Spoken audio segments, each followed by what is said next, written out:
Today's April 17th, and the Dodgers welcome in the Mets for a three-game series.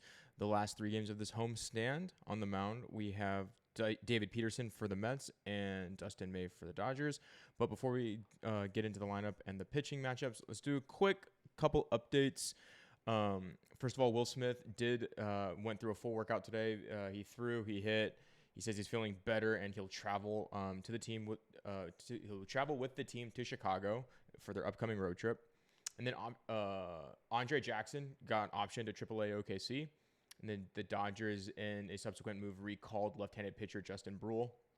Justin Bruihl has appeared in 5 games this year at AAA to the tune of 6 innings pitched, 2 hits, 1 walk, and 9 strikeouts. He's looked pretty good up there or down there. So we'll see how he produces in the majors today or moving forward. This was clearly because Andre Jackson struggled with his delivery. He was tipping his pitches. So I imagine they're just trying to iron out a couple things.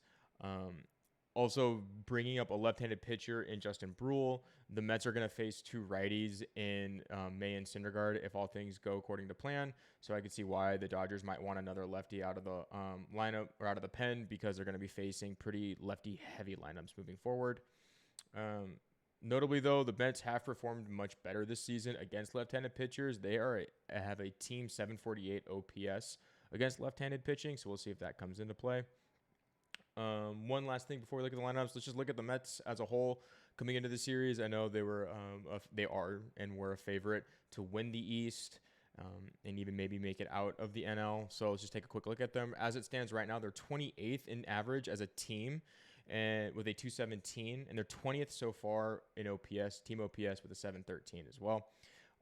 They lead the league in walks with 88. The Dodgers are right behind them in second with 80.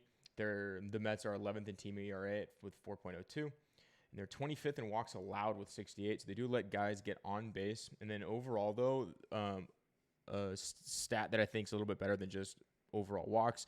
They're 19th in WHIP. That's walks hits per innings pitched with a 1.39.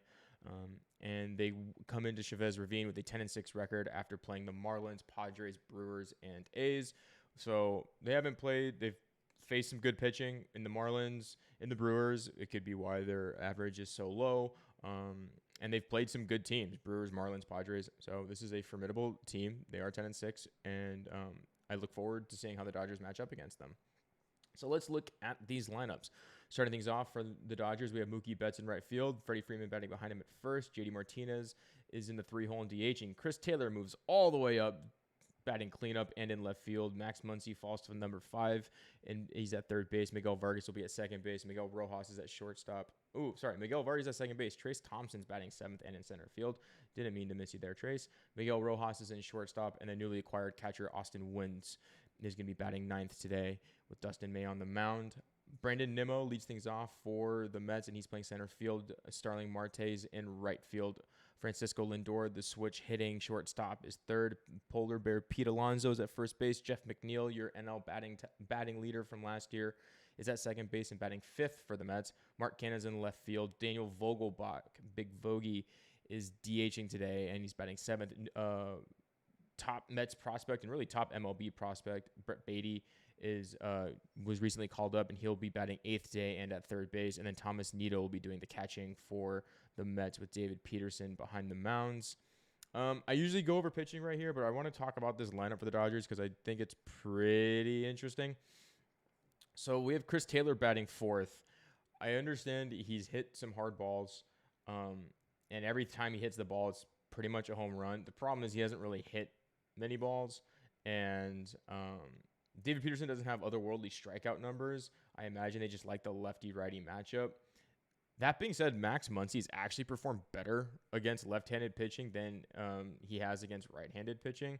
He has a 996 OPS against left-handed pitching this year. He has a slightly better average with a 214 as opposed to a 205 against right-handed pitching. So you get a 996 OPS with Max Muncy against left-handed pitching, and Chris Taylor's struggles are both sides of the mound. I mean, righty-lefty, he's struggling no matter what. So this is definitely an interesting choice to let Chris Taylor bat 4th when, by my estimation, Max Muncy's still probably a better cleanup hitter right now than Chris Taylor. And then we have Trace Thompson, a guy that the Dodgers are really looking to hit left-handed pitching, is slashing .071. That's right. He's below 100, 235 and 286 against left-handed pitching. It's really hard to argue that James Outman shouldn't be getting opportunities here. I know they want Trace to figure out left-handed pitching, but in the early going, it's not that he is struggling. He is just bad against left-handed pitching right now.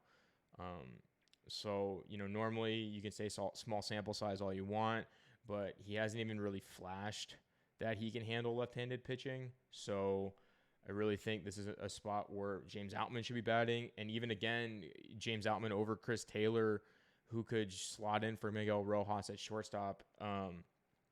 Although with the Miguel Rojas point, he is the actual only bright spot against David Peterson. The Dodgers have not seen a lot of Peterson, but Miguel Rojas is actually 5 for 9 with a home run against him. So maybe not taking out Miguel Rojas is a good thing here. But still, my point being, James Outman could, and in all honesty, should be starting over Chris Taylor and or Trace Thompson at this point. Either way, Miguel Rojas does provide a little bit of optimism down in the bottom of this lineup. But, all good. Yeah, like just because there's one good thing doesn't mean it's all good. JD Martinez is actually 0 for 6 against David Peterson. JD Martinez historically just destroys left-handed pitching, does not destroy David Peterson. So I would normally say, like, as it seems to be for most nights for the Dodgers, that the top of the lineup's going to have to get things going. But when you have JD Martinez, who's 0 for 6 against this picture, and Chris Taylor, who can't hit his way out of a wet paper bag, it seems like, batting third and fourth, at the top of the lineup is going to struggle as well. And then you have the concerns at the bottom of the lineup. Overall, this I think it's going to be a tough day at the office for this lineup. The hope is Chris Taylor, his swing he figures out a swing, he runs into a home run, and, statistically speaking, JD Martinez, who's really good against left-handed pitching, is due. So maybe he just has a monster game tonight and none of this matters. So that's what we have to hope for from the lineup.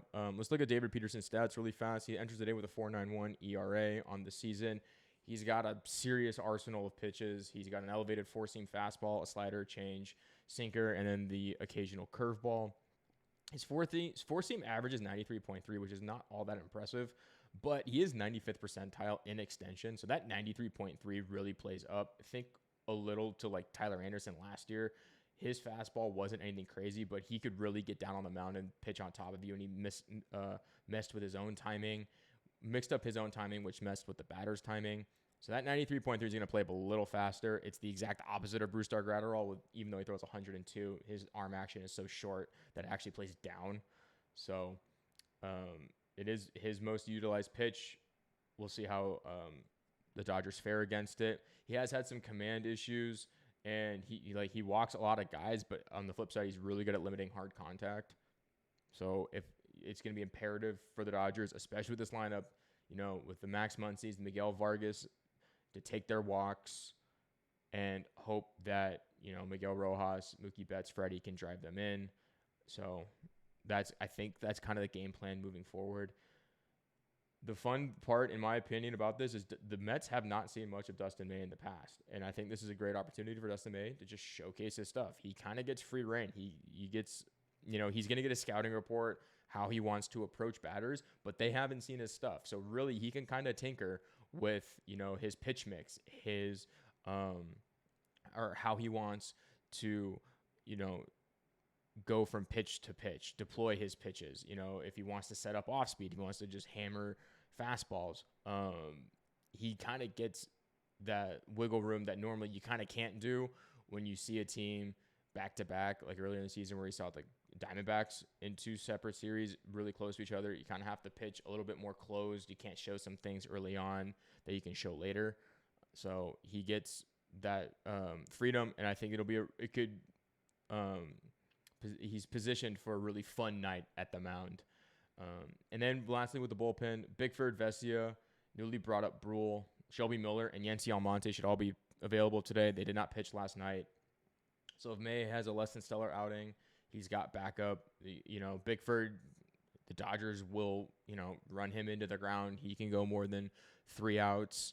Vesia has gone more than 3 outs in the past. So it's just all to say there are guys waiting in the wings to pick up May if something goes wrong. But the Dodgers still have 7 games in 7 days in the next week to go. So we'll see how conservative they are with some of these arms.